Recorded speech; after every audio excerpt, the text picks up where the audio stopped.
Welcome, friends. You are listening to the Mind Body Alchemy podcast. I'm your host, Stephanie Miramontes.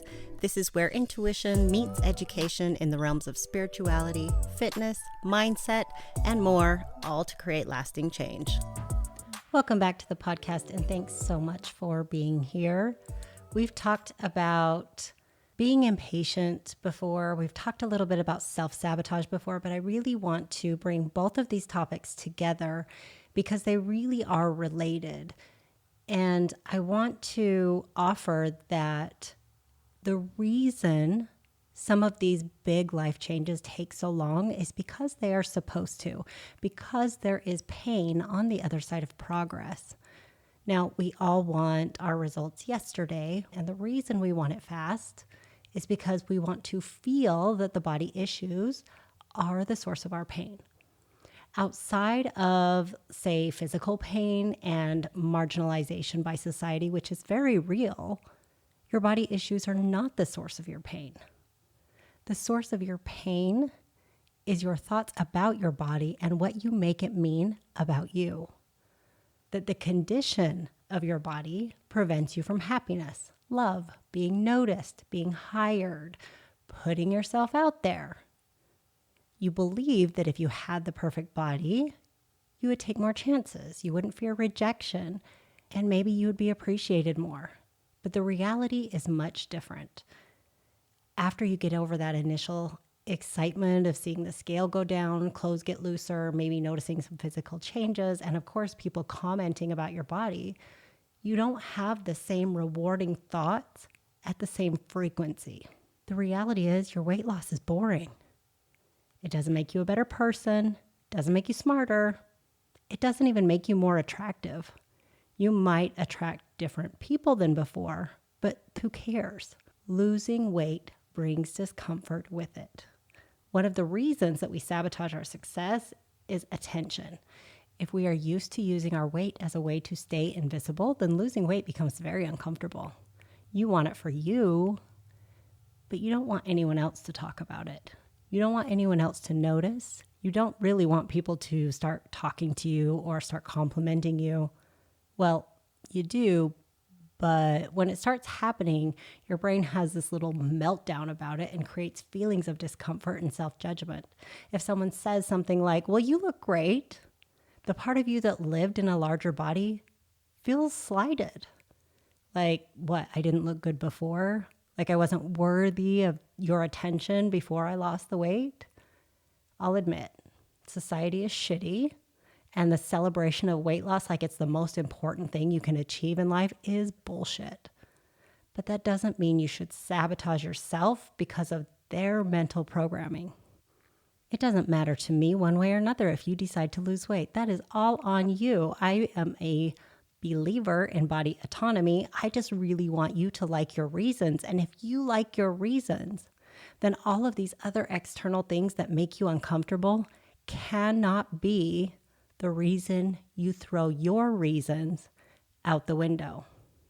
When you lose the protection of needing to lose weight as a reason not to live your best life, you're kind of stripped down and forced to pay attention, meaning once you have lost the weight, you can no longer say, well, I'll do this when I lose weight. I'll get hired when I lose weight.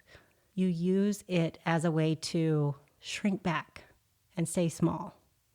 All the achievements that you said your weight held you back from, they're going to be staring you in the face when that scale hits whatever imaginary number you have assigned as your goal. You now have to choose to go after those achievements or admit you were wrong and it wasn't the weight at all.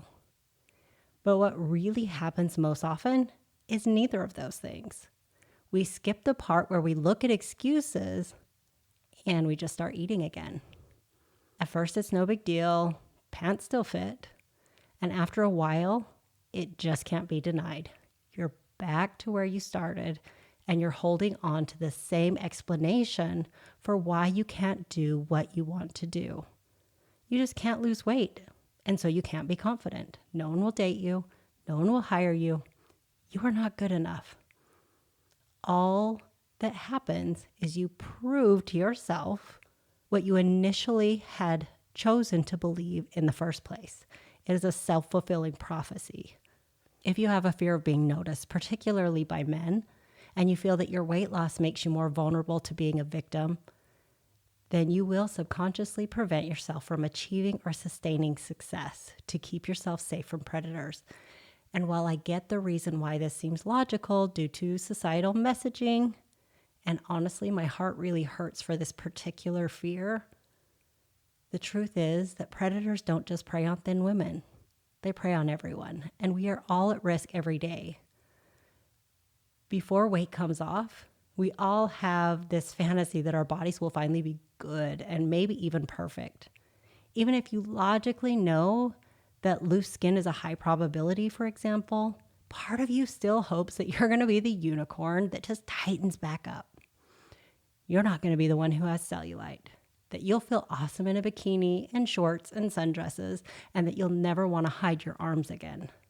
When the weight does come off and the reality of our humanness is still very much present, it might not feel the way you expected it to feel. You might be trading one set of bullshit judgments for another. In fact, I can just about guarantee you will. This is the reason that unsustainable practices and quick fixes are garbage. You believe that you won't care about the restriction and deprivation if you can just get to the end result already.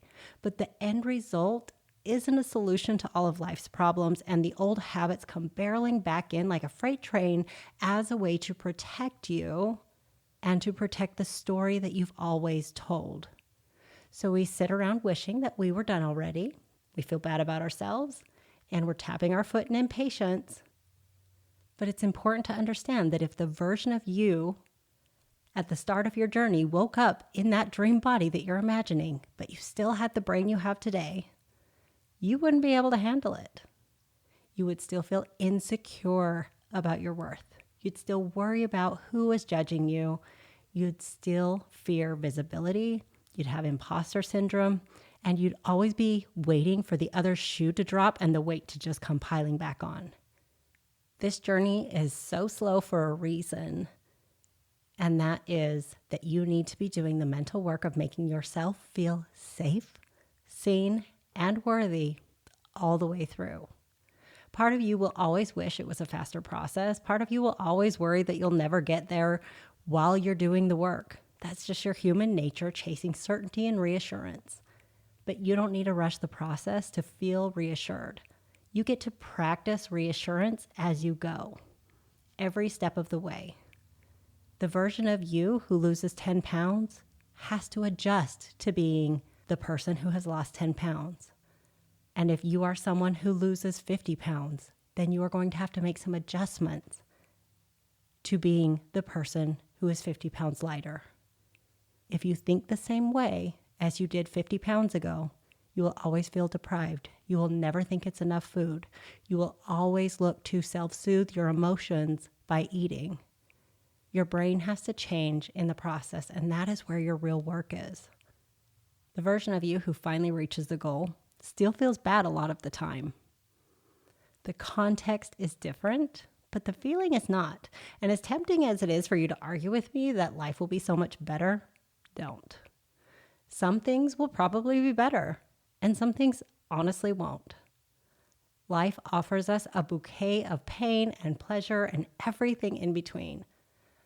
Body fat is nothing more than the excuse that you use to wait for something better to come along. It's what holds you back from taking chances. It's what you hold on to because it's familiar. You don't know what will happen if you lose your excuse that says, I'll do it when I lose the weight.